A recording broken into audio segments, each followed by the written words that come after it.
Hola amigos, queridos estudiantes, buenas tardes. Buenas ¿Me oyen tardes, todos? profesor. Buenas tardes. Hola, buenas tardes. Buenas tardes. Buenas. Muy bien, para mí es muy grato volver a tenerlos. Volver otra vez con ustedes.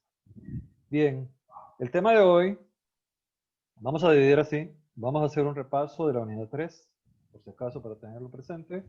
Y luego el tema de hoy, la unidad 4.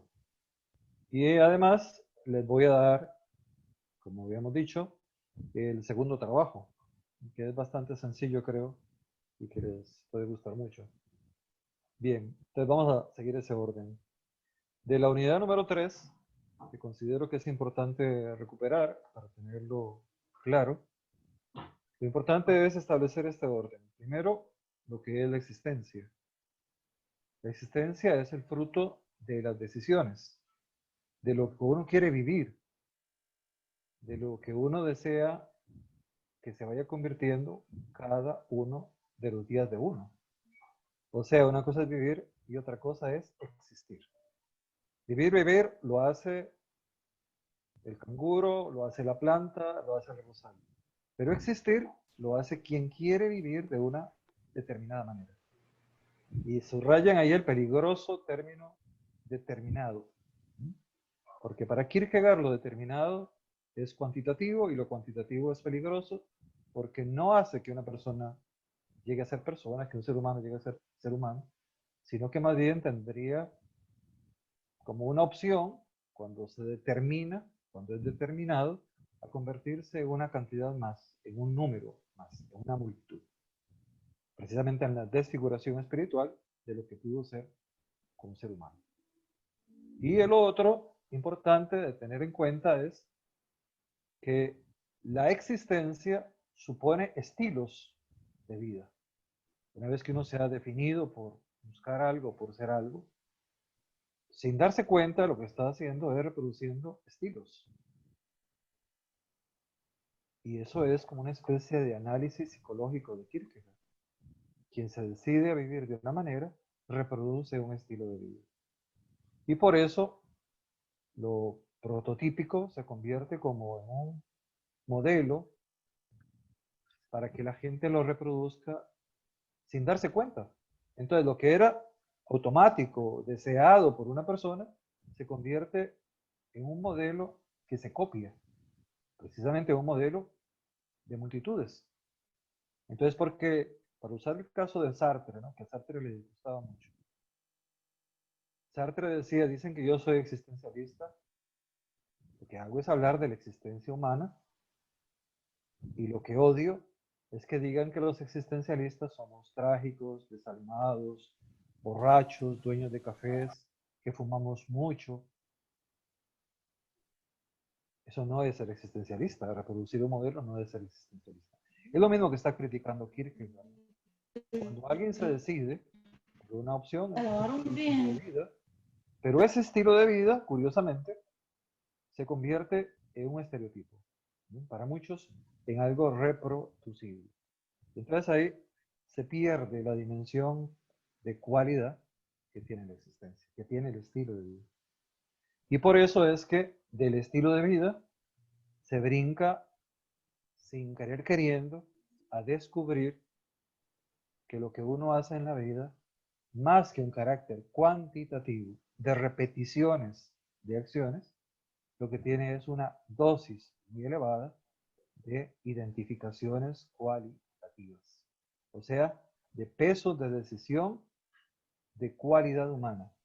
Quien se decide a vivir bajo un estilo de vida, realmente lo que está diciendo es que tiene una cualidad, una manera, una forma de decidirse a hacer las cosas. Y que en esa forma se le va la vida. Entonces la cualidad es el descubrimiento. Y la cualidad, una vez descubierta, nos damos cuenta que actúa por contradicciones. Y que es indudable que se actúa bajo contradicciones. Ejemplo de contradicciones. El que está enamorado busca a una persona para amarla, pero también para ser amado. Y la relación se rompe cuando uno de estos dos extremos, ser amado o amar, no corresponde con el otro. Entonces es paradójico que quien buscó amar probablemente no reciba amor. Y es paradójico que dentro de la relación amorosa exista la exigencia cualitativa de carácter de tener que romper la relación. Porque yo doy amor, pero no me dan amor. Y entonces el sujeto entra en crisis y no crece como individuo. Entonces eso es muy interesante. Las decisiones que marcan las existencias y los estilos de vida con ello nos descubren la dialéctica cualitativa. Y la dialéctica cualitativa es eso. Una dualidad, un ir y venir entre dos polos que nunca se sueltan, que nunca se pueden soltar. Eso implica una crítica a la cantidad de los científicos, a que todo se puede cuantificar en dosis y que lo que se tiene en dosis se puede prescribir como ciencia. Y entonces hablamos de la ciencia psicológica. Y eso a Kierkegaard le daría mucha risa. Tratar científicamente a la gente cuando la gente es lo más cualitativo que hay, lo más indeterminado que hay. Tratar científicamente los sentimientos, cuando los sentimientos son lo más inespecíficos, lo más cambiante, lo más ambivalente, lo más sorprendente. El padre no sabe si matar a su hijo. La ética del padre con su hijo, aunque es un padre religioso y moral, entra en crisis cuando es un Dios y que le dice, tienes que sacrificarme a tu hijo. Es más, la ética de ese Dios parece no existir o estar más allá del bien y del mal. Ahí la específica referencia a algo similar en Nietzsche, ¿no? La razón que no puede dar razón, la razón que es incapaz de razonar el propio contenido fundamental de los valores. Y entonces en un momento preciso se hace necesario, para usar el término de Kierkegaard, suspender la razón ética, suspender la eticidad, que diría Hegel. O sea, la aceptación social de una acción que se considera valiosa. Y eso es condenable por la sociedad. Y entonces quiero decir, kierkegaardianamente hablando, nietzscheanamente hablando también, que la moral a veces, justificada socialmente, realmente no tiene ningún fundamento, ningún asidero, ni racional y mucho menos humano. En el caso de Nietzsche la respuesta es muy clara. Los grupos que se constituyen autoridad de un pueblo se atribuyen a sí mismos la legislación y el poder de crear la moral. Su moral. Y en el caso de Kierkegaard es bastante sencillo. Las morales se reciben por tradición y por peso y autoridad legal. Pero eso no las autoriza a tener el uso de la verdad. Aunque en sus determinaciones conceptuales, vamos otra vez a las determinaciones conceptuales, parezca que sí tienen un verdadero justificante, una verdadera fuente. Eso para tenerlo en cuenta. Y entonces, ¿qué nos ha enseñado la existencia? Nos ha enseñado tres cosas fundamentales. La existencia kierkegaardiana nos enseña tres cosas fundamentales. Número uno, que la existencia no es igual que la existencia natural o técnica de las cosas. La existencia humana no es la existencia, no es el hecho de encontrarse en el ser de las cosas naturales o de las cosas técnicamente fabricadas. La existencia humana cambia. La existencia humana se define por voluntad. El perrito, la flor, el sol naciente, la escoba, la pluma fuente, la computadora, no existen por voluntad propia, no tienen un diseño propio, no se pueden autodefinir. El ser humano sí. Primera gran diferencia. Segunda cosa que podemos aprender es que la existencia humana siempre es un proceso espontáneo, aleatorio, quiere decir al azar, fundamentado en la libertad y en la decisión, en la voluntad y en la decisión.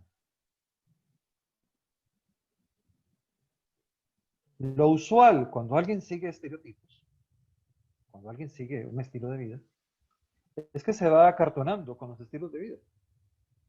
Es lo que hace el abogado. El abogado resuelve casos. El hombre en el matrimonio tiene una vida de hombre casado que atiende a sus hijos, que atiende a su esposa, que atiende deberes. Sigue roles. Roles. Roles que determina quién, la sociedad, no él. Entonces alguien puede tener un rol y existir, pero no quiere decir que sea libre. La existencia humana kierkegaardiana nace continuamente y espontáneamente de la libertad, de la voluntad que quiere y que se atreve. Que se atreve. Por eso el esposo perfectamente podría atreverse a abandonar a su esposa. Y eso sería un colapso en el sistema matrimonial, por supuesto. Pero es una opción que tiene el esposo. Y entonces entra un conflicto muy fuerte. ¿Debe el esposo abandonar a su esposa? La respuesta inmediata es, ¿cuál es el motivo? ¿De dónde le viene esa ocurrencia?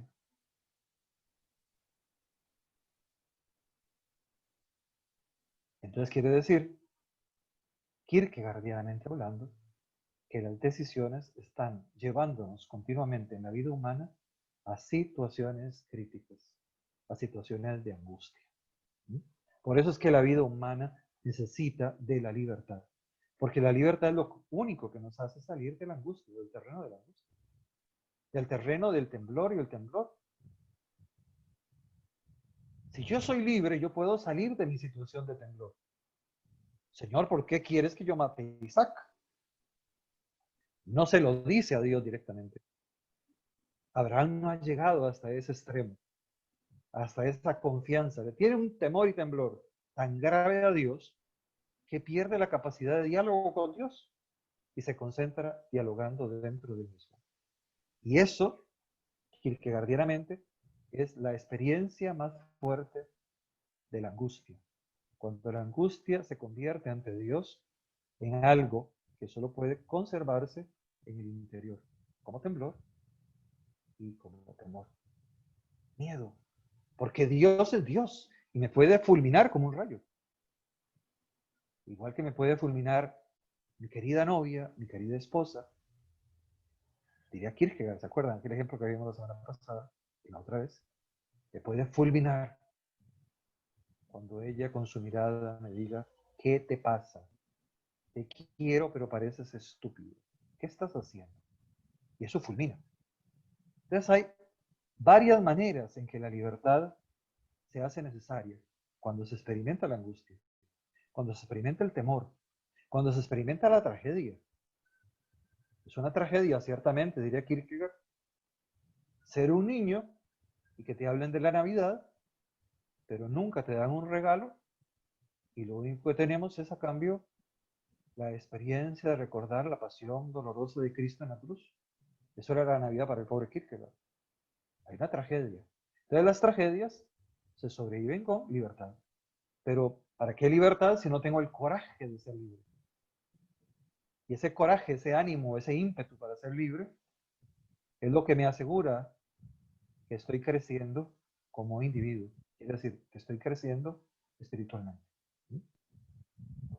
Y por eso el que crece espiritualmente se libera de lo que se llamaría en Kierkegaard la enfermedad mortal, que ya es la desaparición de la persona, que es cuando la persona decide dejarse arrastrar por el peso de sus acontecimientos cotidianos, por el peso de las experiencias del pasado, aplastado por el pasado, aplastado por lo que fue y por lo que se remuerde cada día el mismo, se recrimina el mismo cada día de lo que pudo ser y no fue. Entonces eso es una muerte en vida. La enfermedad mortal es morir en vida. No es la enfermedad física. No es la enfermedad que me conduce a la muerte, ¿no? Es la enfermedad del espíritu. No atreverme yo mismo, que soy eso, el primer motor de mi salvación, no atreverme a ponerme una meta, un plan bien planificado o moderadamente planificado y atrevérmelo a hacer, atrevérmelo, empeñármelo a hacer. Hay una frase que busqué, que me encontré al azar leyendo a Borges. Cuando Borges leía a Kierkegaard, dice Borges que él se encontró una frase que le llamó mucho la atención en Kierkegaard. Y la frase que traduce Borges de Kierkegaard es esta. Nunca te propongas planificar tu existencia. Planifícala si quieres que llegue a ser un desastre. Mejor oriéntala lo mejor que puedas. ¿Ven? Porque si la planificas y te metes en un carril, a lo mejor dentro del carril hay muchos estorbos y no te permite pues concentrarte y superar los escollos, ¿verdad? Y ver que ahí hay una piedra, no se puede andar el carrito en este momento, el tren, hay que quitar el escollo primero para después andar. Eso. No te planifiques previamente lo que tiene que ser tu vida. Sí, oriéntala por ahí, dándote cuenta que te tienes que adaptar. Esa adaptación solo se le aparece, solo se le ofrece y solo la hacen o se atreven a realizarla los que son decididos, o sea, los valientes. Y el tercer punto importante es no descuidar, no olvidar que todo esto nos evidencia que hay una carga dialéctica, una carga de tensionalidad, de tensión muy fuerte, entre A y B. Entre, por ejemplo, ser esto o hacer lo otro. Volvemos a esto o lo otro. Nada más que se ha descubierto como fórmula no solo estética, sino también ética y religiosa. Y sobre todo humana. ¿No? Quiere decir entonces humana. Si están los tres estadios de decisión, quiere decir humana. ¿No? La dialéctica cualitativa como el eje de interpretación de las posibilidades y las dificultades del ser humano. Probablemente es el tema más kierkegaardiano de todos. El más embrolloso, el más eh, hiriente, porque a cada rato nos puede sorprender, porque hace referencias inusitadas, por ejemplo, a Heráclito, a Hegel, a Kant, a Descartes, a Pascal. Está haciendo referencias a una serie de autores que vieron al ser humano de una manera y que Kierkegaard propone que la manera no es la manera. Una sola manera no es la manera. El hombre tiene muchas facetas. Veamos sus facetas. Veamos en dialéctica cualitativa, en perspectiva, que es actuar en determinado contexto. Y aquí es donde entonces llegamos a la cuarta unidad, la que corresponde a hoy. La cuarta unidad tiene que ver con Kierkegaard y sus fuentes. Es un tema muy bonito y muy poco tratado en general. A la gente no se le ocurre un tema porque a él se le ocurrió, sino porque, como diría Newton, porque está sentado sobre los hombros de otro. ¿No? Porque alguien te lleva cargado un caballito, es que puedes ver más alto que los demás. Claro, también se puede hacer un chiste a lo Einstein, ¿no? Si uno está cargado en hombros y cada vez es más alta la torre, puede ser que por orden de la gravedad alguien nos resista abajo o todos nos vengamos a pique, ¿no? Entonces hay que tener cuidado en eso.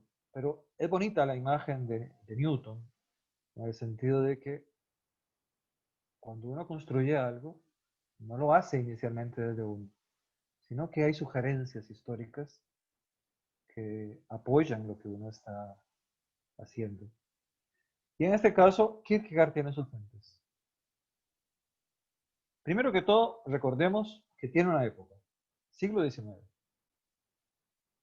Y siglo XIX hasta inicios de 1845. O sea, él no ve el desarrollo de toda una corriente en contra de Hegel abiertamente. Él la anticipa,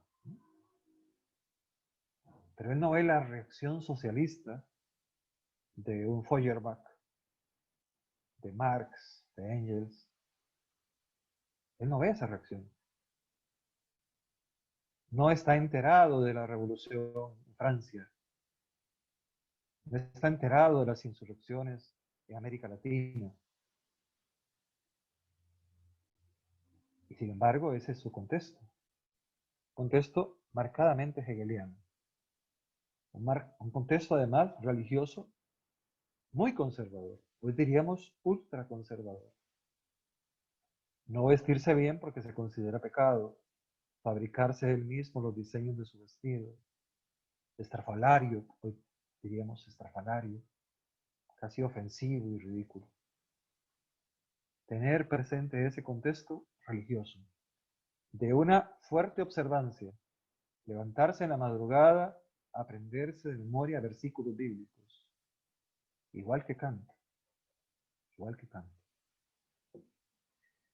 Y entonces, eso de ambiente y de personalidad de fondo. Y en eso, considerar lo siguiente. Primero, la influencia luterana. ¿Quién es Lutero? Lutero es un sacerdote católico, siglo XVI, de origen alemán, que estudia y ejerce en Roma, en el Vaticano.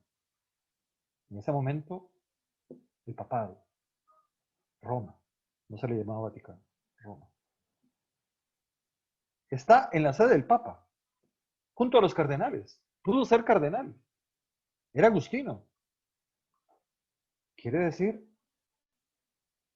Lutero seguía las corrientes monásticas, las ordenanzas de San Agustín.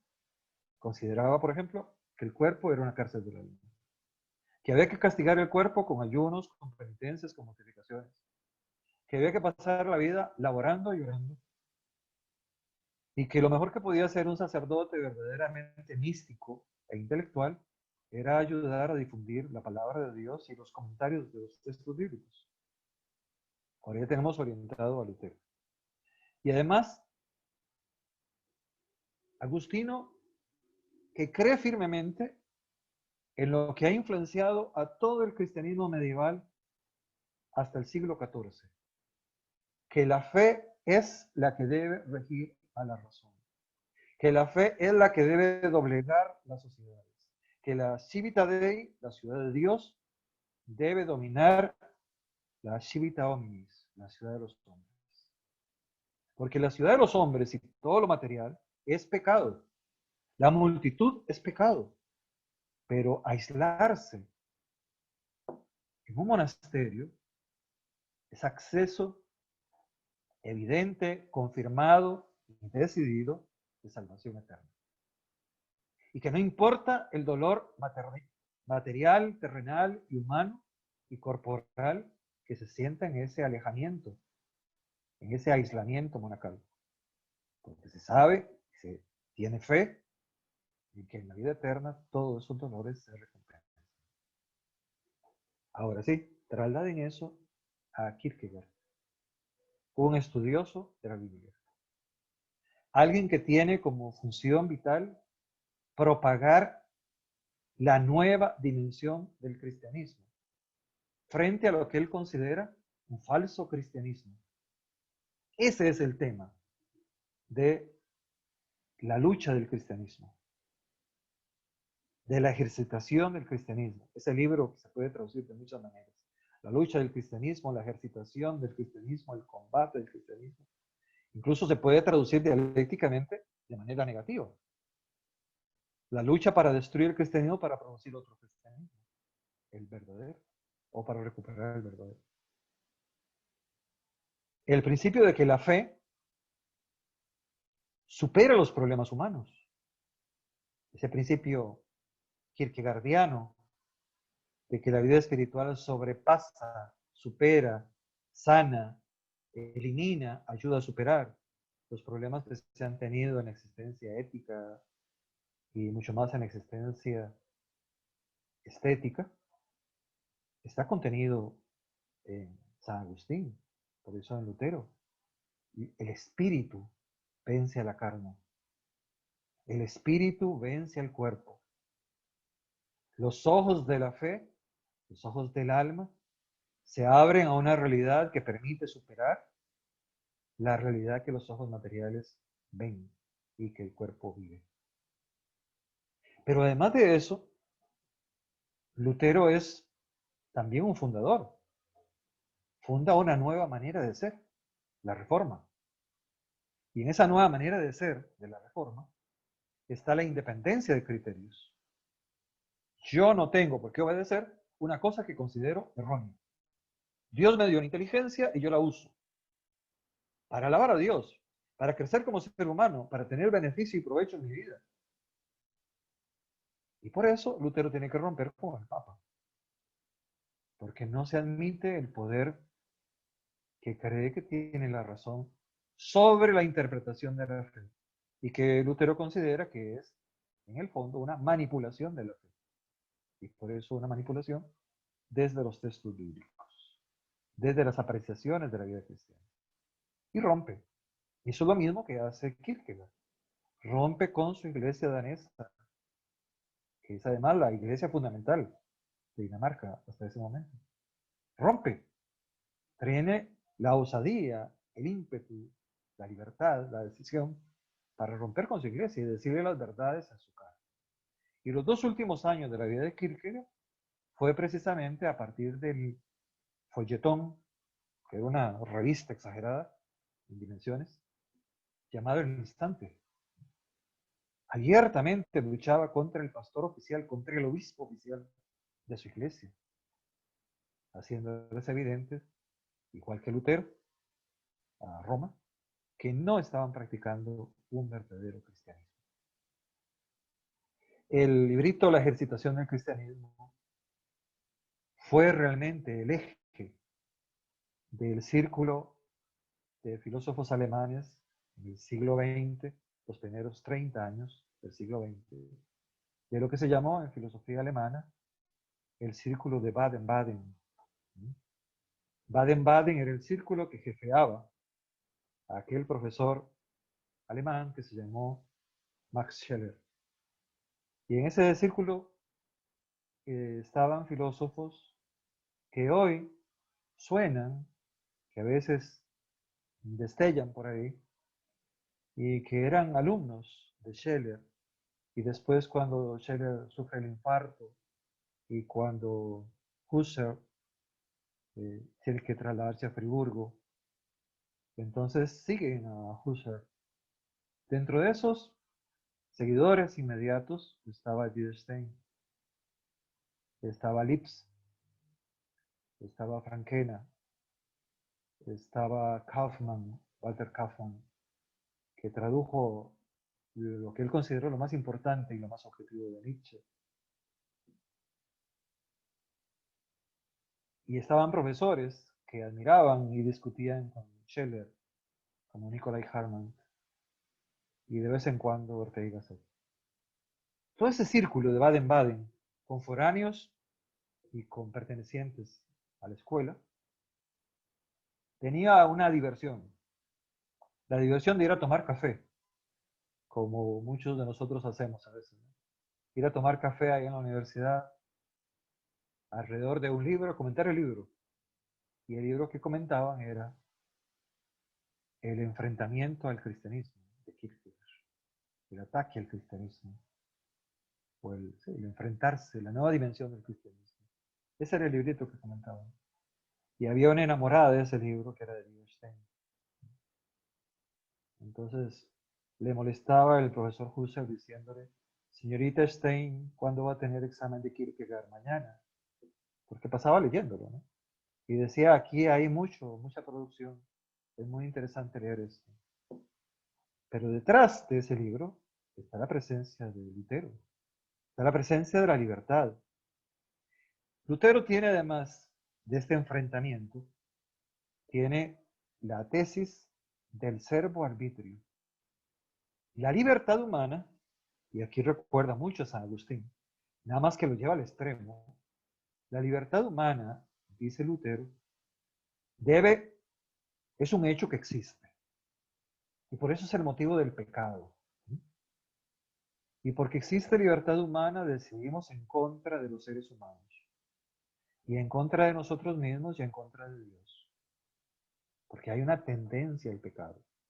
Y como mi libertad me lleva, esto es Lutero, nos lleva a pecar por voluntad, por deseo, o sea, a ir contra los hermanos, a ir contra mí mismo, a ir contra Dios, es que yo tengo racionalmente que aceptar y con humildad cristiana entender que mi libertad debe ser aplacada por la voluntad de Dios. Por eso, la libertad es un servidor, un esclavo. Mi libertad es esclava de la voluntad de la voluntad de Dios. Yo me debo sujetar a la voluntad de Dios. En términos de San Agustín, el hombre racionalmente admite que su libertad da muchos problemas y por eso su libertad se decide a ser libertas, o sea, libertad encaminada a la vida espiritual. Pero San Agustín es muy amable, ¿no? Lo presenta como una decisión que el cristiano tiene que tomar. Y bajar la cabecita lleno de alegría. Y lleno de alegría se ama, decía San Agustín. Por eso el que ama canta. Y entonces obedece con alegría a Dios. Pero en Lutero, esa alegría no existe. Es un siervo, la libertad es un siervo. Y como siervo es un esclavo y tiene que obedecer. Y si no obedece, pues ahí está la furia de Dios que juzga. Y Calvino no lo sigue Kierkegaard. Calvino es más diametral, ¿no? Por eso es que Dios, sabiendo la condición de cada quien y la voluntad de cada quien, desde el acto antes de la concepción, sabe quién se va a condenar y quién se va a salvar. Y por eso se lo va advirtiendo continuamente en la vida humana, a la persona. Si te va muy bien, es que Dios te bendice. Si te va muy mal, es que Dios te está maldiciendo para corregirte. Ese es Calvino. Y por eso hay predestinación en Calvino. Pero en el caso de Lutero, la salvación está en la fe. La salvación está en bajar la cabeza y sujetar la libertad, porque la libertad esclaviza, sujetar la libertad a la voluntad de Dios. Y eso solo se hace con fe. Y la fe es el pilar para descubrir la paradoja de salvación en Kierkegaard. La fe es el descubrimiento de la verdad. La verdadera salvación es la fe. La verdadera salvación entonces se identifica con Lutero, que dice que el hombre justo por la fe vivirá y que solo el que es justo se va a salvar. Ahí hay una coincidencia bastante clara. Otro autor que podemos relacionar como un influyente es naturalmente Descartes. Descartes, el Descartes de las meditaciones metafísicas y del discurso del método. El Descartes también de la primera parte de los principios de filosofía. Hay una especie de maldición con Descartes, ¿no? Pobrecito. Algunos lo vieron como un conferencista nada más, en su tiempo, pobrecito, como un conferencista lo vieron. Otros lo vieron como alguien que estaba escapando continuamente de la Inquisición. Y Kierkegaard lo ve como una persona que dice cosas interesantes, pero que hay que leerlo por pedazos. Entonces, hay una frase por ahí en el diario que dice de Descartes: los invito a leer, decía Kierkegaard, hay que leer, invito a leer los principios de filosofía, pero descubrirán como yo que es muy aburrido después de la segunda parte. Entonces mejor lean nada más la primera parte. Ese era el chiste que hacía Kierkegaard. La primera parte. Y ahí es donde se evidencia en la primera parte y en las meditaciones metafísicas la presencia de Descartes en Kierkegaard. Más que el yo, más que el cogito, que ya pareciera obvio, ¿sí? Pareciera obvio que si Kierkegaard habla del individuo, del caballero de la fe, y Descartes habla del cogito, del yo que piensa, pareciera obvio que la influencia del yo en los dos es una mutua referencia. Los dos hablan del yo, quiere decir que Descartes influye a Kierkegaard. Esa puede ser una leve influencia. La influencia decisiva de Descartes sobre Kierkegaard está en la primera parte de los principios de filosofía. Está en los primeros 2 capítulos del discurso del método. Y está en la meditación 1, 2 y 3. ¿Qué hay ahí? Eso que a Kierkegaard le servía metodológicamente. La duda, la desconfianza. Una de las últimas obras de Kierkegaard se titula Hay que dudar de todo. Está en latín, ¿sí? El título. Hay que dudar de todo, podríamos traducir. Hay que dudar de todas las cosas.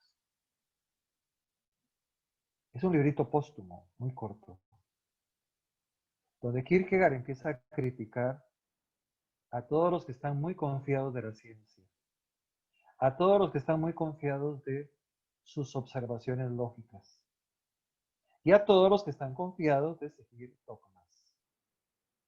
Les invita a desconfiar de la ciencia, de la lógica y de los dogmas.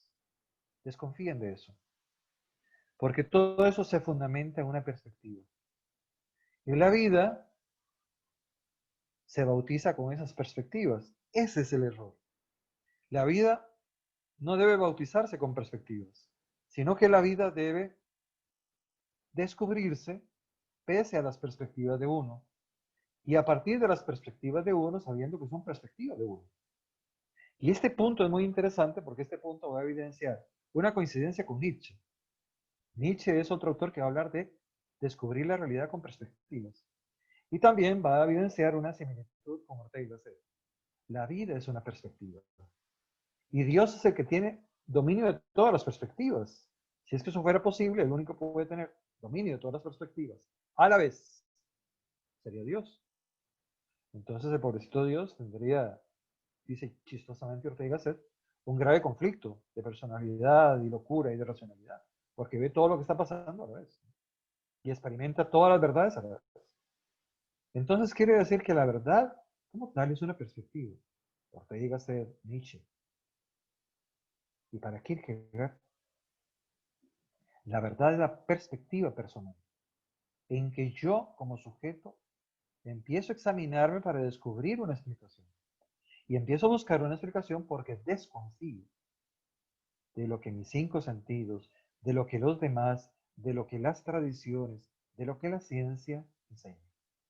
De la verdadera actitud existencial es la duda.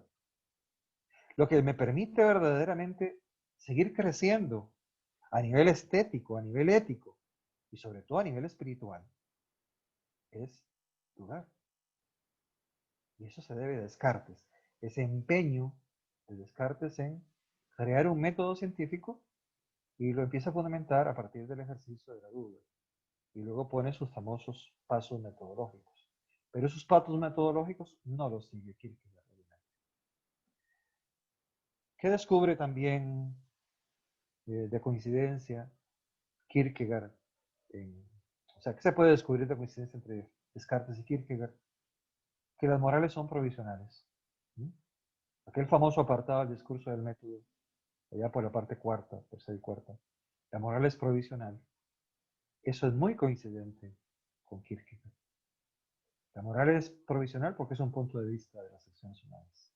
De lo bueno y lo malo en las acciones humanas. Hay otra coincidencia en el hecho de que se habla de Dios y se busca un acceso claro a Dios. O sea, Dios no habla claramente como hablaría para el mismo San Agustín o para Lutero. Dios habla casi en enigmas. Para empezar, Jesús hablaba en parábolas. Y a Kierkegaard le preocupa mucho eso de las parábolas. Igual que a otro lector de Kierkegaard, le van a preocupar las parábolas. Y ese lector es Franz Kafka. Kafka recomendaba leer sus parábolas como eso, como parábolas, como realidades, donde la misma realidad era literal. O sea, la muralla china, donde todo el mundo está encerrado, donde nadie sale, y donde pasan cosas horrorosas, y al final la muralla es la vida de uno. Leanlo así. Hay gente que hace de su vida una muralla, que están amurallados. Entonces, a Kierkegaard le llamaba la atención cómo tener acceso a Dios, cómo descubrir la presencia de Dios, la presencia real de Dios. Y si era posible eso, o si era otra perspectiva. Y si uno lo pone a partir de las lecturas de la comunicación directa, entonces resulta que Dios habla de muchas maneras. O sea, es caótico, ¿no? Habla de muchas maneras. Por la conciencia culpable, en el caso del esteta, por la conciencia llena de normas, en el caso de los hombres éticos, o por la conciencia que sabe que rebelarse contra Dios debería ser una necesidad, algo permitido, pero que no se atreve porque está llena de temor y de temblor. Y habla también en la conciencia de quien está decidido a ser cada día un mejor caballero cristiano, aunque sepa que no es muy bien visto por la sociedad eso de ser caballero cristiano.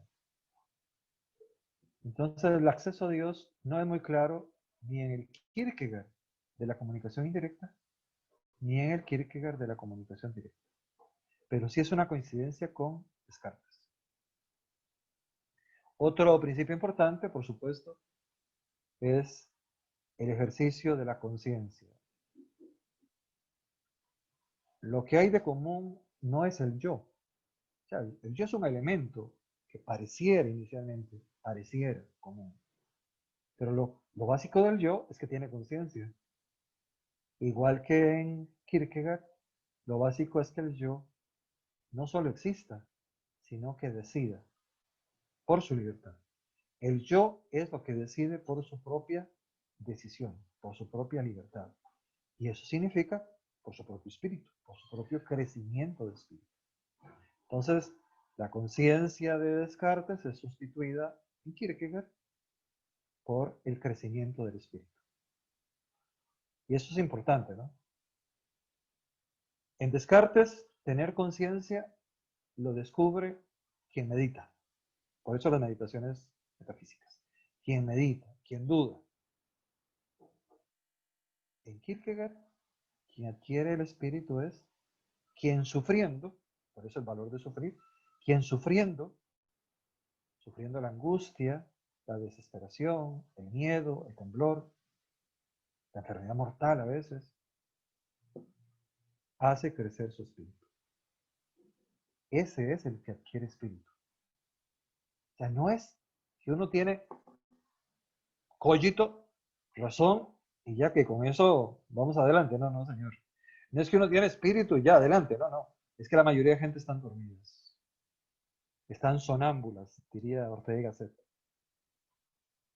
A Victoria Ocampo, una amiga, le escribe una carta muy chistosa a Ortega y Gasset. Y la titula con una frase, empieza con una frase. Dígale a ustedes esos que quieren hacer filosofía, que la filosofía se hace a veces con temor y temblor y también con pasión. Y cuando usted dice eso, señora mía, dice a doña Victoria, no se asuste que alguien le vea con mala cara.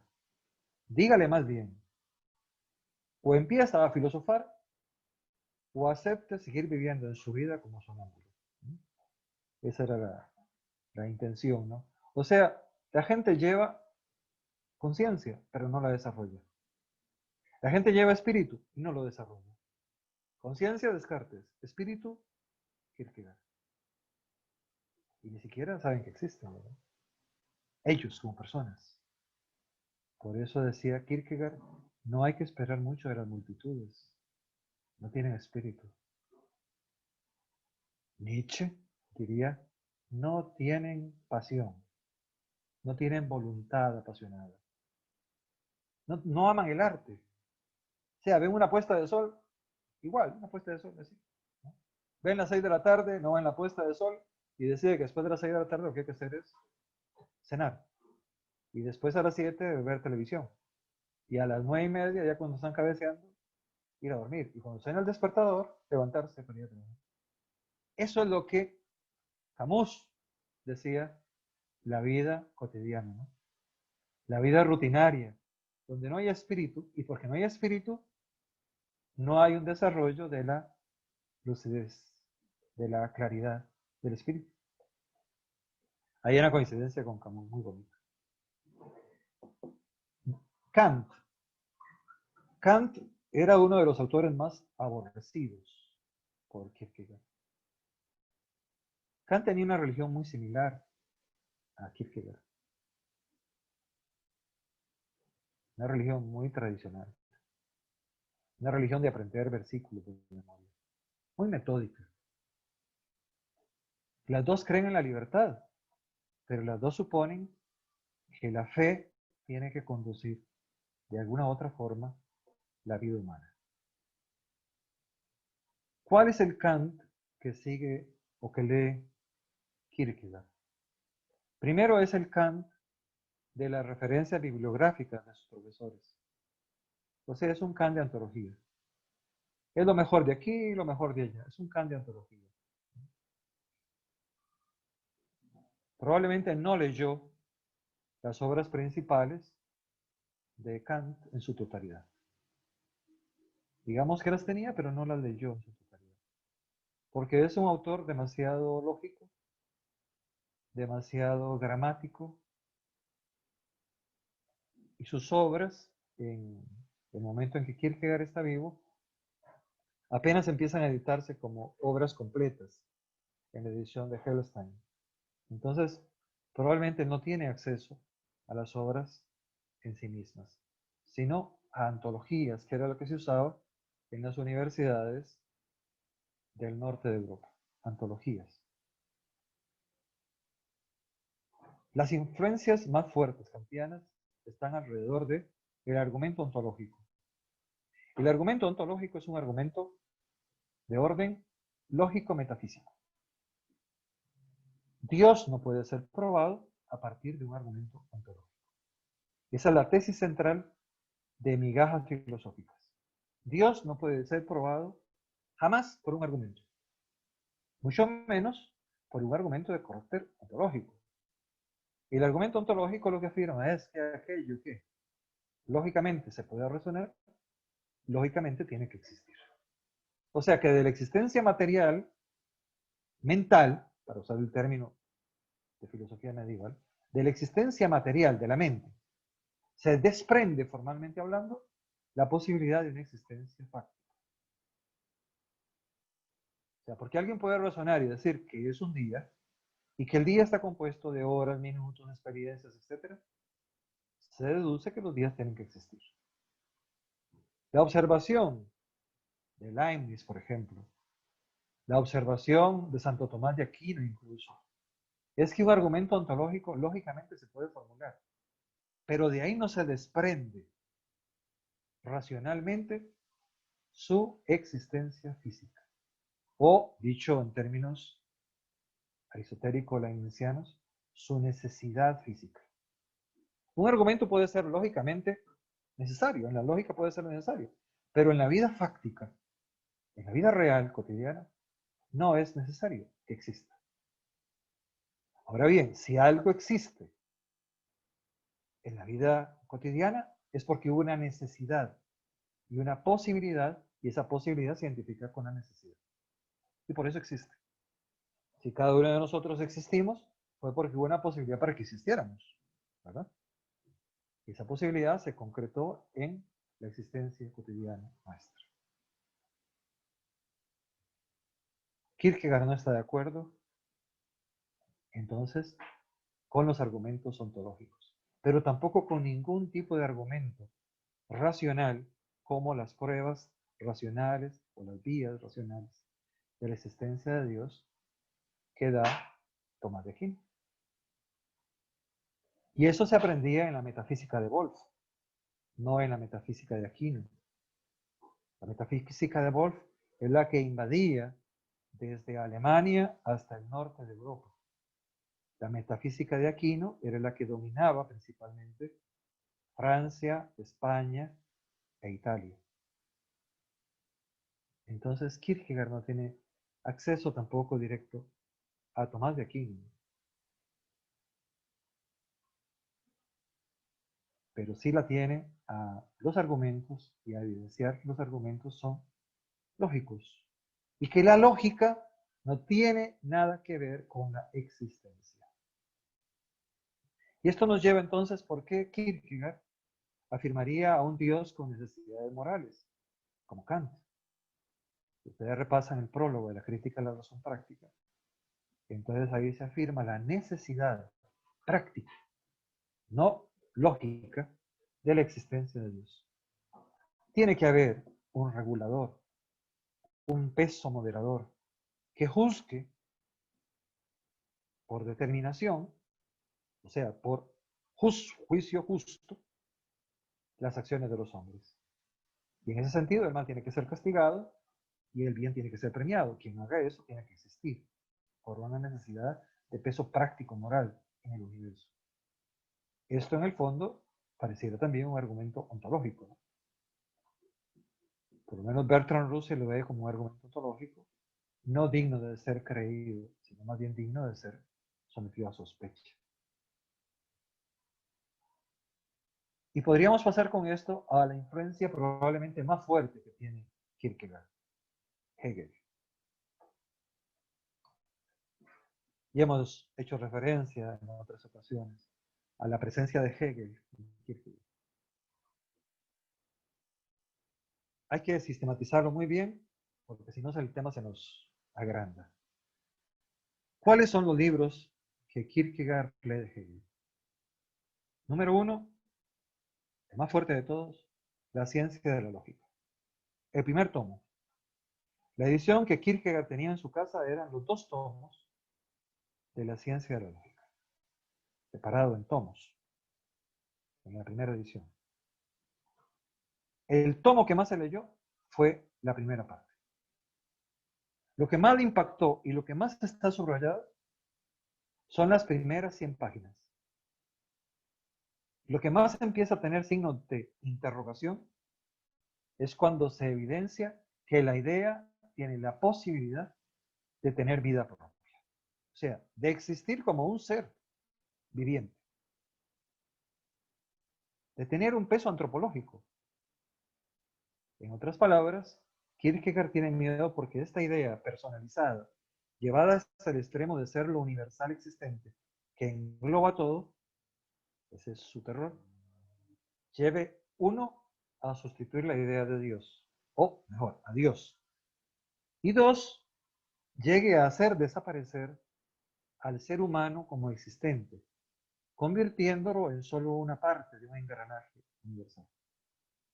Y si yo soy solo una parte de un engranaje universal, entonces el peso de mi acción no necesariamente tiene una responsabilidad, no necesariamente. No necesariamente tiene un peso de compromiso, no necesariamente. No necesariamente impactan mis decisiones y deben ir mis decisiones amparadas por responsabilidad, decisión y libertad. No necesariamente. ¿Y entonces en qué quedamos? Quedamos en una moral, para usar a Simón de Beauvoir, en una moral de la ambigüedad. Quedamos en la libérrima desconexión de todas las cosas universales. Y eso a Kierkegaard le abruma. Y llega el momento de decir, por ejemplo, en el concepto de la angustia y también en el postscriptum, cuando ese mundo ideal de un ser absoluto lo gobierna todo y abarca todo, estamos en presencia de dos cosas: de lo ridículo y de lo demoníaco. Lo ridículo, porque no nos damos cuenta que uno puede hacer cosas. Y empieza a convertirse en nuestro héroe una cosa mental, una decisión racional que no tenemos realmente nosotros, sino que suponemos que viene de fuera. Eso se hace cómico. Seguimos una voz externa, no la nuestra. Decimos ser muy racionales y seguimos fantasmas extraterrestres, diríamos hoy. Y número dos,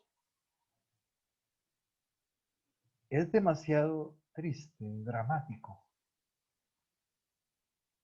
porque significa que no tenemos la capacidad de cambio. Significa que no hemos descubierto que nosotros somos la historia, los miembros de la historia. Y al final no nos hacemos responsables del peso histórico. Y entonces la moralidad hegeliana, la moralidad de la filosofía del derecho, que es otra obra que sí leyó Kierkegaard y que le espantó, la moralidad de la filosofía del derecho termina siendo nada más la programación racional de cómo debe funcionar una sociedad. ¿Y quién la programa? Y si la programación es nada más un estereotipo, igual que el cristianismo es un estereotipo de vida. Y si se olvida de que la libertad humana tiene que ver con el crecimiento del espíritu. Y si las decisiones de crear una sociedad están perfiladas por el odio, la ambición, la destrucción, y no por las ideas del Evangelio, que a Kierkegaard le gustaba mucho pensar así. ¿Qué pasará con esa sociedad? ¿Se va a destruir? Igual que Nietzsche supone que el día en que los hombres sigan a una voz universal e invisible, estarán en capacidad de destruirse los unos a los otros. Lo dice Nietzsche en ese librito sobre la historia, para qué es necesaria la historia, comentando precisamente a von Harman, un filósofo que no trascendió mucho, pero que se hizo muy famoso en los primeros años del siglo XIX en Alemania. O sea, si seguimos un espíritu, espérese que un día nos vamos a enfrentar de golpe con una realidad horrible. Los hombres matándose unos a los otros por una idea. Probablemente no hubo que esperar mucho para eso. Matándose por una idea. Entonces, el otro libro también que influye fuertemente en Kierkegaard es la fenomenología del espíritu.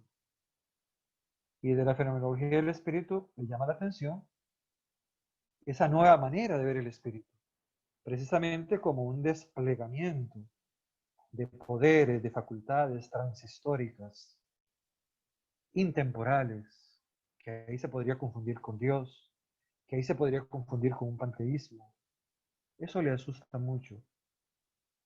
Le asusta mucho cómo lógicamente se va argumentando cada paso y cómo se va desarrollando una lógica dialéctica interna que a él lo va a llevar a afirmar la necesidad de la dialéctica cualitativa, de la dialéctica de la vida. La lógica tripartita es la lógica de la dialéctica. O dicho de otra manera, la dialéctica de Hegel, tripartita, solo puede nacer de quien considera la lógica como el eje de toda la vida humana y de toda la historia. Y la dialéctica cualitativa solo puede darse en quien afirma la necesidad de desarrollar desde la vida humana la existencia humana y el progresivo desarrollo del espíritu humano. Desde ahí eso se marca, se debería marcar. La crítica de la razón pura, igual que obras de metafísica muy elevadas, Kierkegaard probablemente no las consulta a fondo. O si las consulta a fondo, no se demuestra en su obra que estén tocadas con profundidad. A él no le interesa el problema epistemológico del tiempo, del espacio. A él le interesa el problema antropológico del tiempo. Y por eso la existencia del instante, ¿no? La existencia antropológica, metafísica, vital del tiempo. Eso le interesa. No la existencia de un tiempo epistemológico como en Kant. Pero uno podría presumir que en su antología algo de la dialéctica trascendental de Kant pudo leer. Otros autores que pueden haber tenido alguna relación con Kierkegaard, autores menores, podrían ser San Anselmo, con su argumento ontológico, y sobre todo con su discurso de la verdad. Un discurso que ha sido muy poco leído, realmente en las escuelas de filosofía, en general en la historia de filosofía.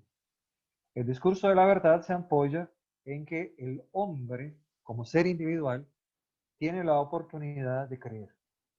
Y si puede creer, lo hace desde su propia libertad. Es su arrojo gozoso el que le permite creer en Dios. Y por eso la voluntad llena de beatitud afirma la existencia de Dios. Entonces vean que es una especie de afirmación positiva en algo que negativamente no pueden constatar los sentidos, por eso es negativo. Pero es afirmativo en el sentido de que es la voluntad, por un deseo, por un sentimiento que afirma ser existente.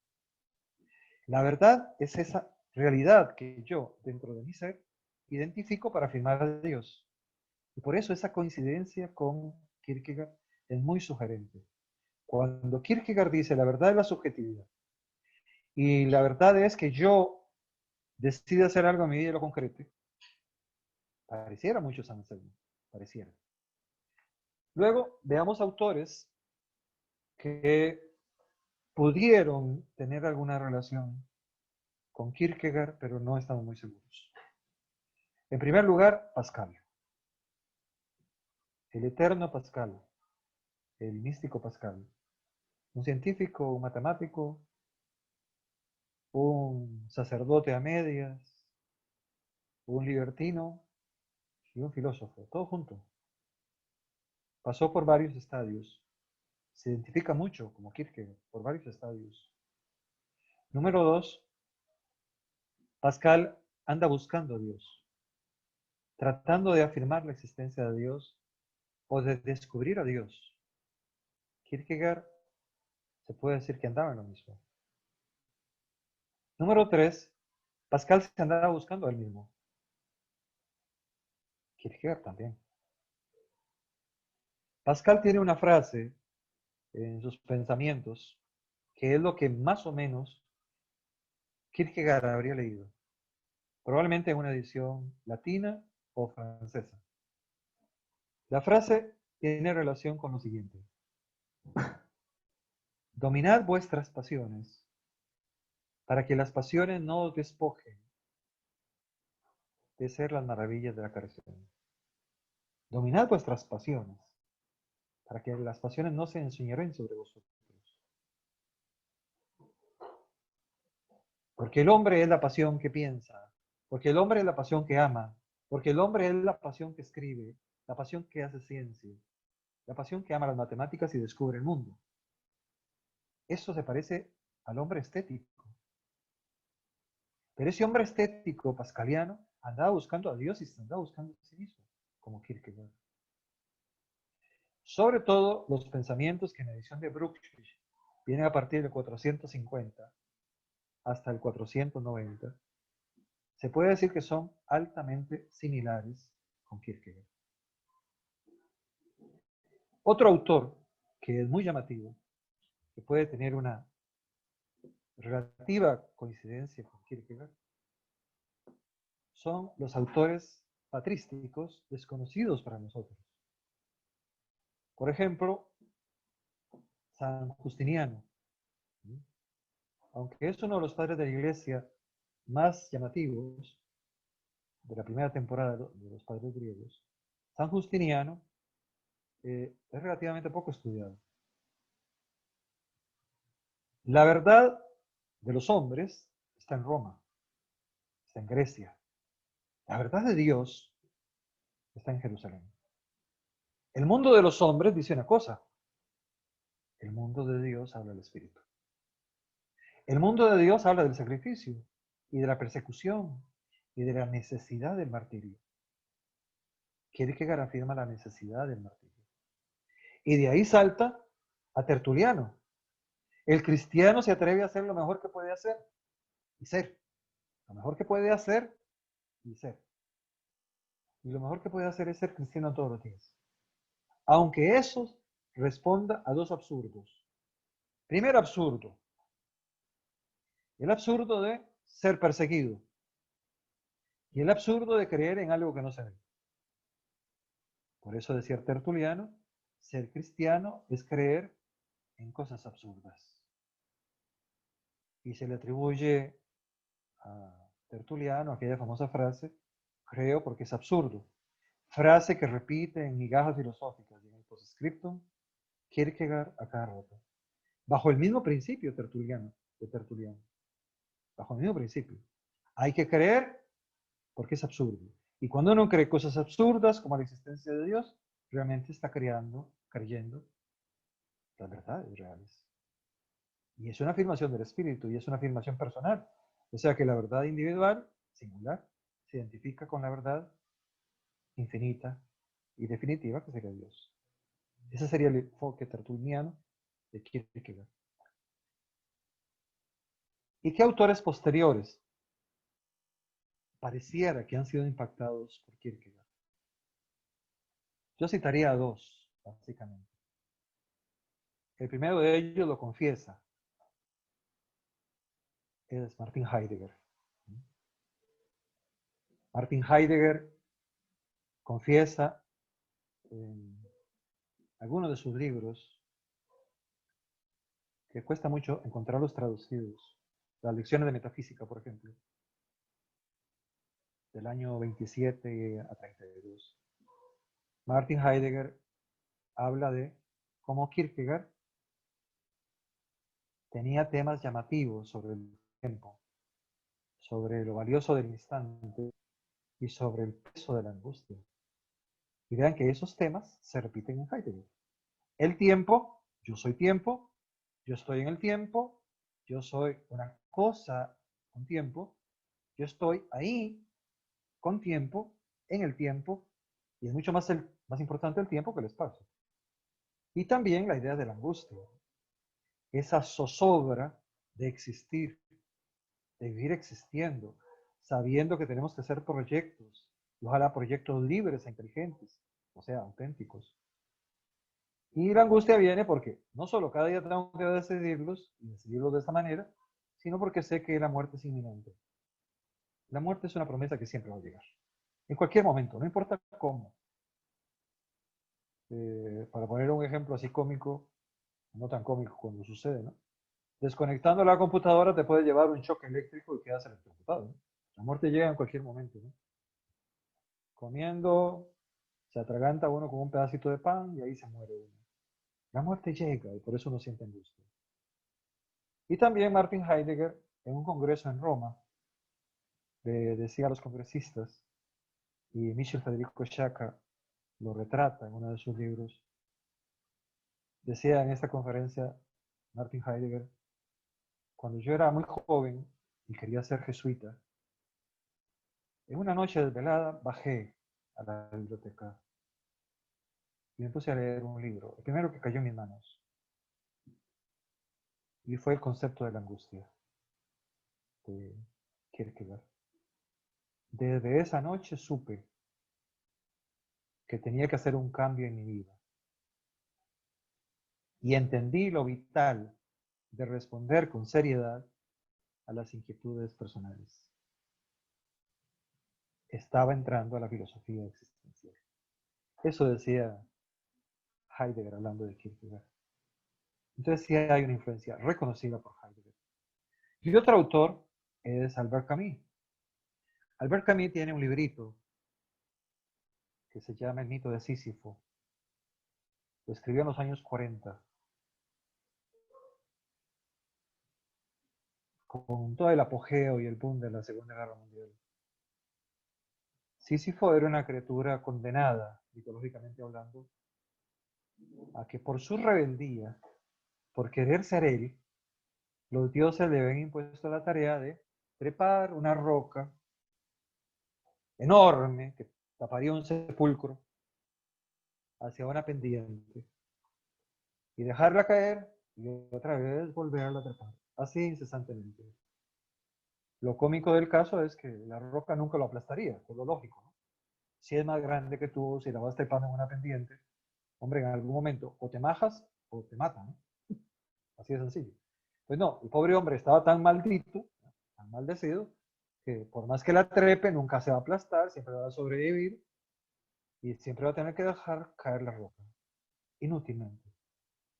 Entonces el mito de Sísifo es no realmente la condena de este hombre, sino que un hombre está condenado cuando no entiende que él es libertad, cuando no tiene la iluminación de su crecimiento propio y de que aunque el mundo resulte absurdo, él en el fondo tiene que reconocerse el dueño y el constructor de su destino.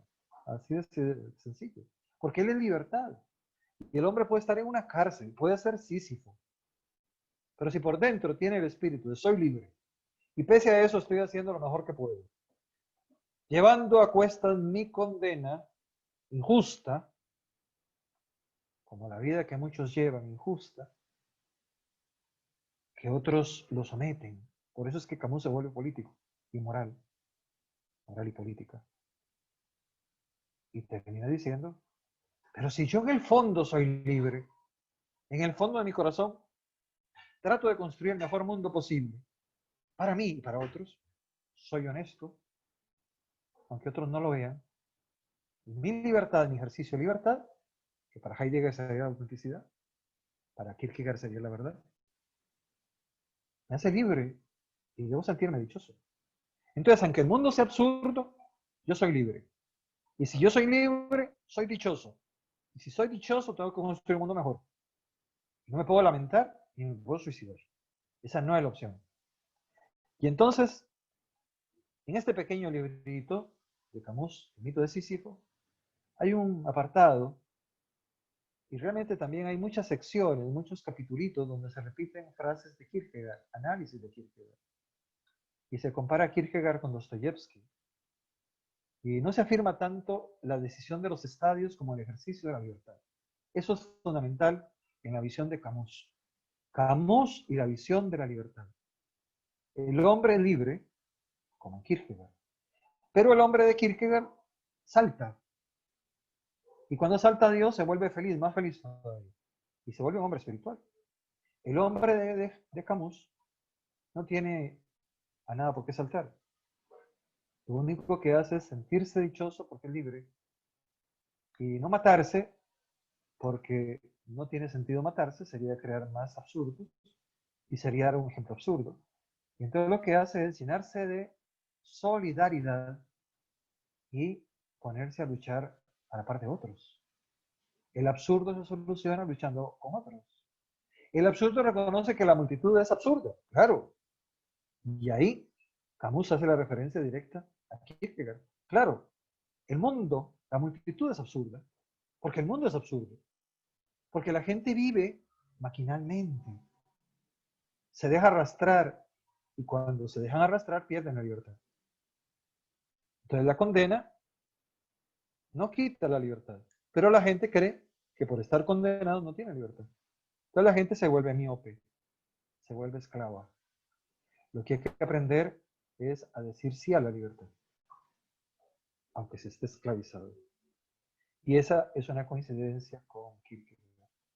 Recurrir a la voz interior, a la iluminación interior, a la liberación interna, aunque no se puede la liberación externa.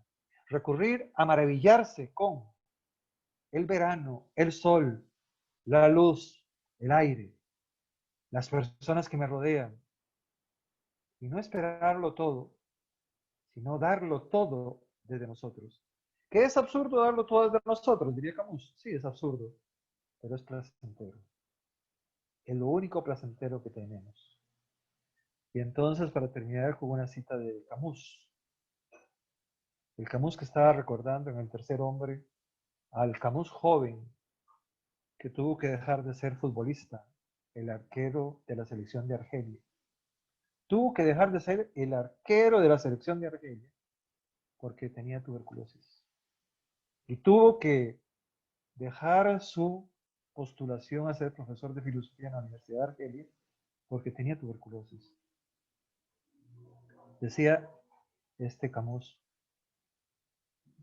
cuando era deportista, hacía todo el deporte que quería. Jugaba con la pelota y la pelota a veces jugaba conmigo. Y yo jugaba con mis compañeros. Y todos queríamos triunfar pese a los problemas. Esa es la victoria sobre el absurdo, como con una pelota. Jugar todos juntos contra una pelota, sin dejarse vencer por las resistencias que le pone el mundo. En el caso de Kierkegaard, el mundo no es que pone un absurdo, no. Es que la vida se haría absurda, demoníaca, en el momento en que nos impedimos crecer en el espíritu. Esas serían como paralelos, como similitudes, como influencias de fuentes. Muy bien, chicos. ¿Alguna pregunta? Ah, bueno, el examen. El trabajo, ¿no? Muy bien. Espero que les guste. Ya se los voy a mandar también por internet. Se los trepo hoy en la noche.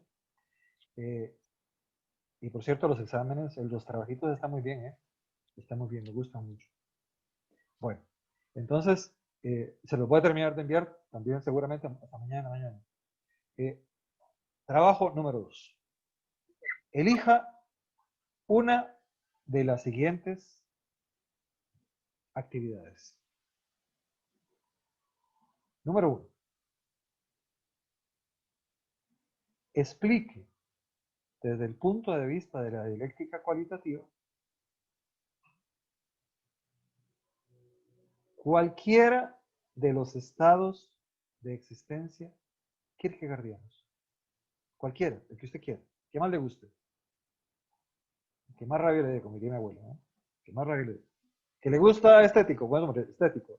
Que le gusta ético, pues mujer, estético. ¿No? Que le gusta religioso, pues religioso. Desde el punto de vista cualitativo, que me lo explique, que lo explique bien bonito. ¿Cuántas páginas? Digamos que mínimo máximo 5. Mínimo 3, máximo 5. El que se quiere explayar un poquito, pues también puede hacerlo. ¿No? Les estoy mandando unas observaciones para que hagan sus respuestas un poco más completas en algunos casos. Se los hago a todos, ¿no? Pero como para que vean más o menos. ¿No? Bien. Número 2.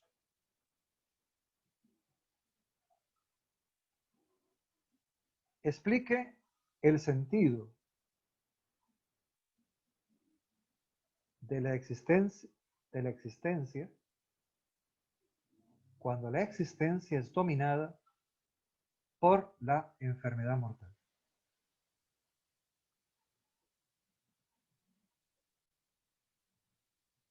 O si quieren redactarlo distinto.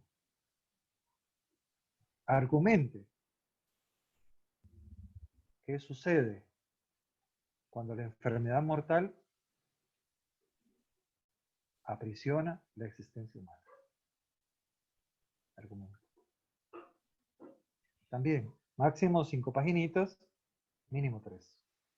Pueden hacer citas, pueden explicar por pasos, ustedes. Ese sería el segundo trabajito y estaría para dentro del 26 de octubre. Por ahí. Y ustedes eligen si la primera o la segunda. La que más les gusta. Muy bien, ¿alguna pregunta? Hola, hola.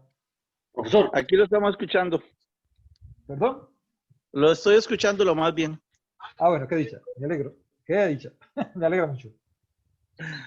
Sí, entendía que la influencia de Lutero en el pensamiento de Kierkegaard también tiene que ver con su separación de la iglesia, pero un punto que me llama la atención de Lutero es que él también aborda el tema del matrimonio como dentro de sus nuevos preceptos religiosos.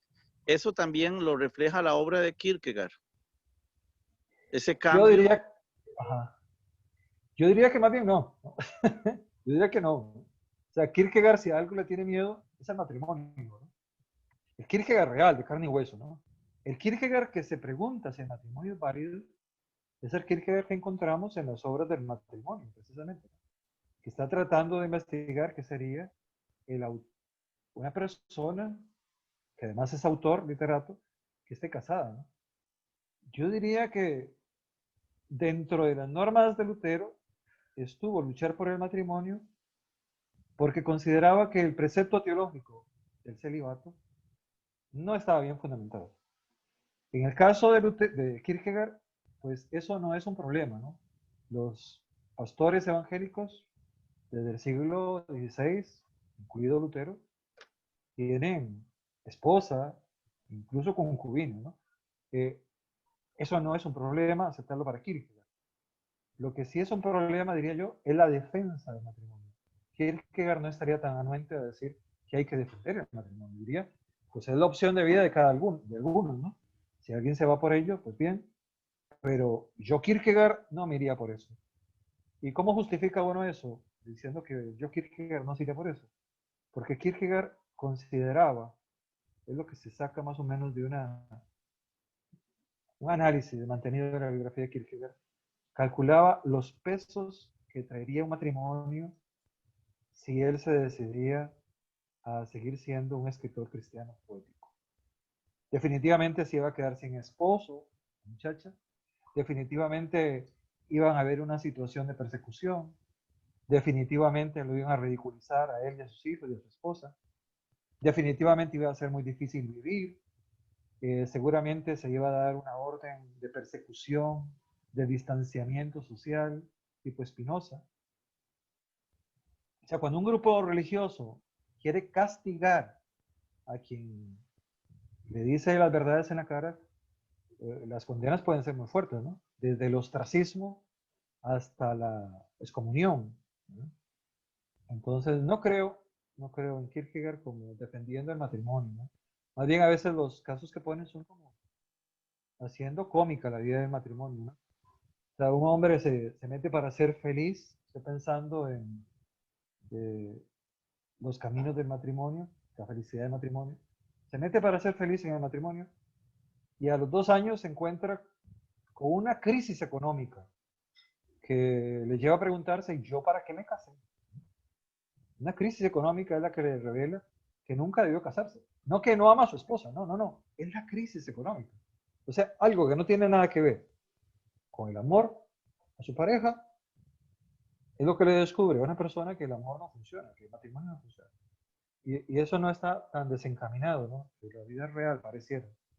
Según lo que nos dicen algunos psicólogos, el motivo, muchas veces principal de causa de divorcio es cuando las crisis económicas aparecen en el matrimonio, ¿no? Es muy triste, ¿no?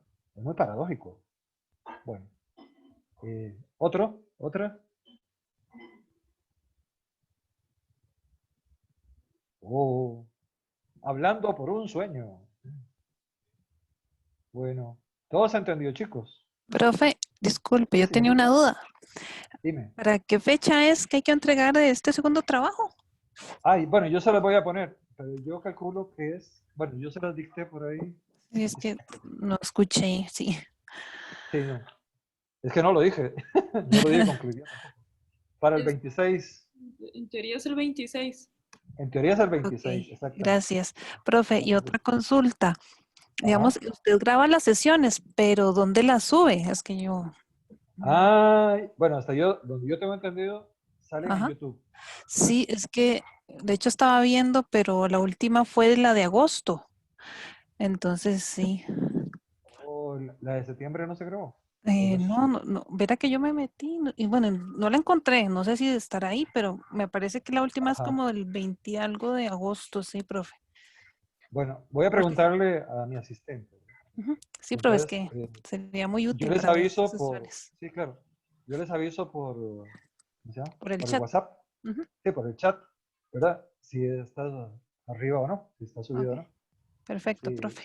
Muchas ¿verdad? gracias. Para que sepan. No, Ujú. ustedes. Ok. ¿Todo entendido? Sí.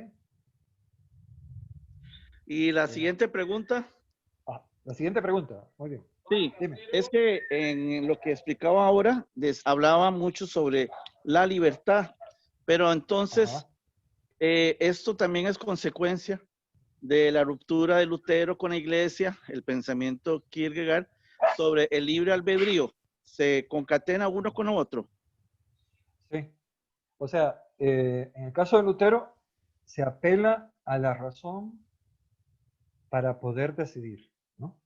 Y a la voluntad para poder elegir. Hay una diferencia entre elegir y decidir, y Kierkegaard la tiene también. Elegir es escoger, ¿verdad? O sea, yo quiero comer chuletas, tengo hambre seguro. Quiero comer chuletas o una salchicha alemana bien rica.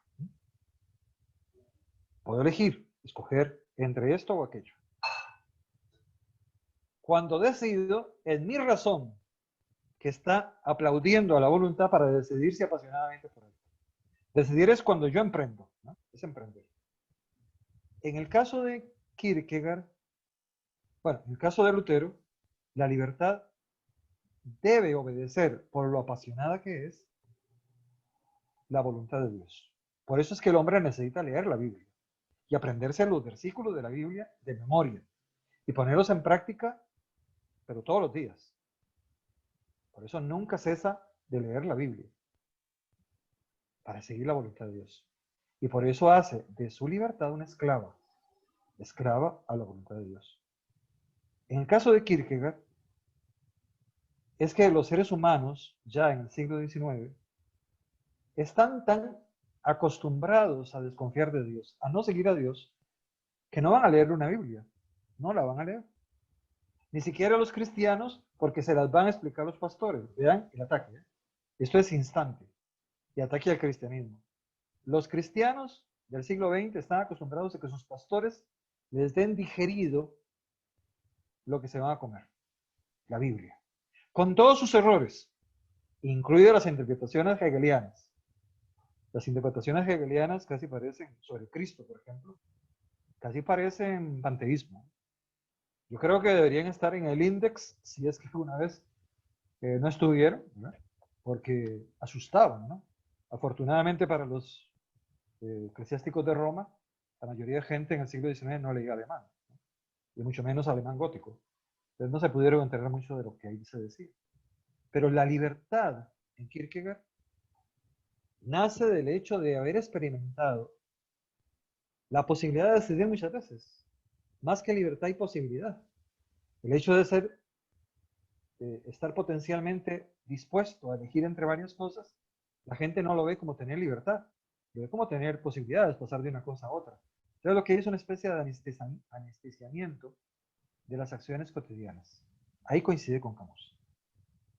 La libertad se descubre cuando después de las emociones fuertes, el miedo, la angustia, la enfermedad mortal, la desesperación, cuando uno se somete a una crisis, ahí es donde uno se descubre, cuando empieza a dialogar con uno mismo, en su interioridad, es cuando empieza a descubrirse libre. Pero yo puedo salir de esto. ¿Por qué mejor no decido otro tipo de vida? Y es cuando me puedo inspirar a imitar a otro. El problema de la imitación, ¿no? Que a veces yo puedo hacer algo por imitación, no por decisión propia. Pero me doy cuenta de que soy libre. Y cambio. Decido cambiar.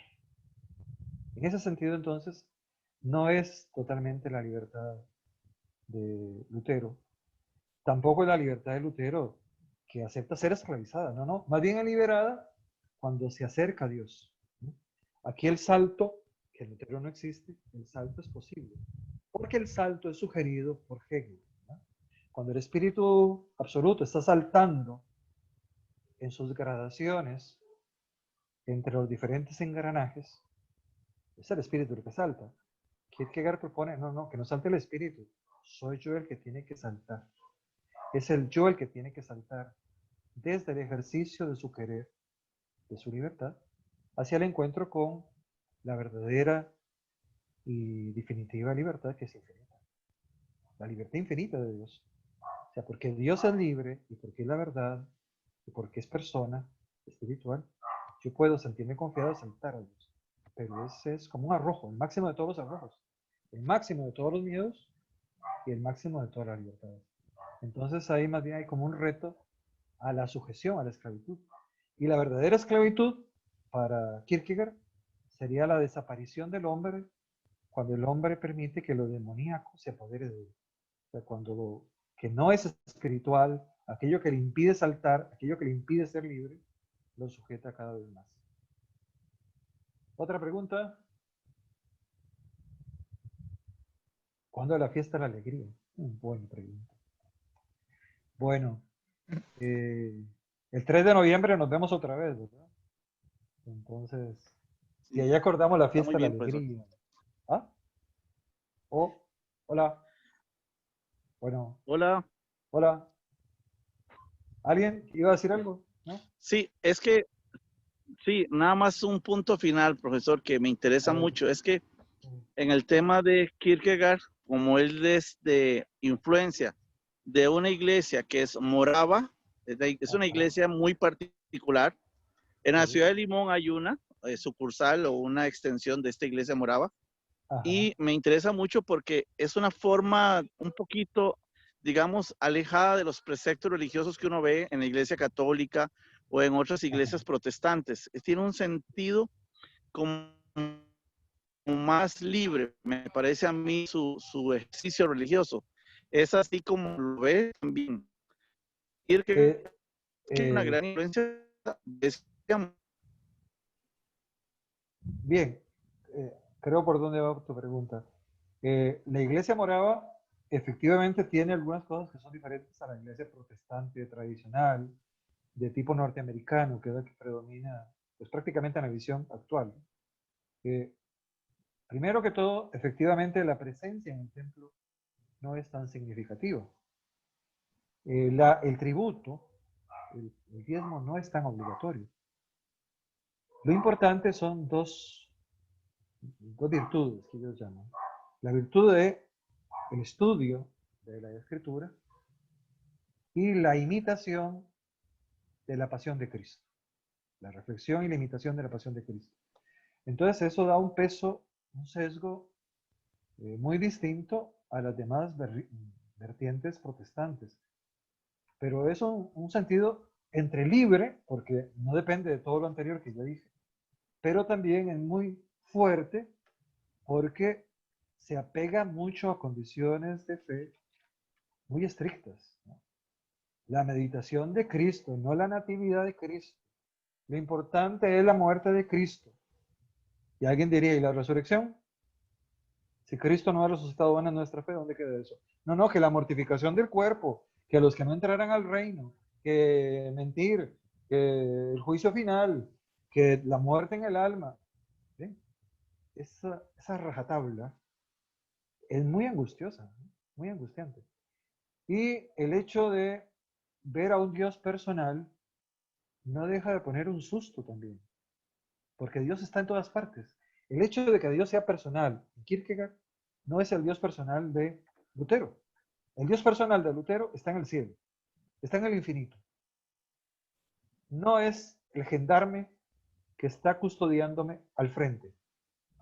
Si algo crispa cuando uno lee Temor y Temblor, es que la presencia de Dios está siempre adelante de Abraham. No importa lo que Abraham esté pensando, lo está pensando en su interior, lo está meditando. Dios lo sabe. Dios lo sabe. O sea, uno podría decir, de hecho, Hacker hace una alusión a eso y Hufding hace una alusión también. Hacker es no fuerte. Hacker dice, es que Kierkegaard tiene una joroba psicológica, la presencia de Dios, el castigo infinito de Dios. Y eso es muy moral, ¿no? Dios está espiándote. O para usar una frase que usaba mi abuela, Dios como que lleva una contabilidad, ¿no? Para alguna gente. Una contabilidad de todo lo que hace o no hace. Es que cualquier cosa está mal. Si hace, porque hace, si no hace, porque no hace. Cuidado con lo que haces entonces, ¿no? Es un accionista espantoso, ¿no? Es un tesorero espantoso. Un contabilista fenomenal. Ese no es el Dios de Lutero. Por eso no es un Dios tan contagioso. Probablemente en un ambiente más latinoamericano, la iglesia morava en Limón, me imagino, es mucho más alegre, ¿no? Además, las condiciones de vida en Limón son de gente que ama la naturaleza, no el retiro, no el aislarse en una casa. Kierkegaard prácticamente no salía de su casa. Salía de su casa para ir a vender los libros. sus propios libros, ¿ah? En un carretillo, para ir a saludar a alguien, para comentar algo en un café, pero no salía así porque le gustara, ¿no? Sino porque había una fuerza que lo llevaba a eso. En el caso de los limonenses, yo creo que ellos son muy sociables, ¿no? Jamás dirían que la multitud es una amenaza para el espíritu, creo yo. Jamás se mortificarían con una faja. Jamás se levantarían a las 2 de la mañana a aprenderse 60 versículos bíblicos. No creo que sea el mismo Dios, ¿no? Por lo menos no es el mismo Dios. Bien, ¿otra pregunta? Bueno, entonces nos vemos el 3 de noviembre, ¿no? A la misma hora. Y piensen si el 16 o 23 también de noviembre nos podemos reunir para escuchar sus comentarios, sus presentaciones de artículos, ¿no? Lo que llamamos la escritura viviente, ¿no? La lectura activa. Bueno, chicos, ha sido un placer verlos por aquí, saber que existen y compartir los poquitos conocimientos con ustedes. Muchas gracias, profesor. Gracias a Gracias, ustedes. profesor. Nos Luego, vemos. gracias. Nos Muy amable. vemos. Hasta luego. Muy Gracias a amable. ustedes. Muchas gracias. Hasta luego. Bueno, chicos, chao. Cuídense.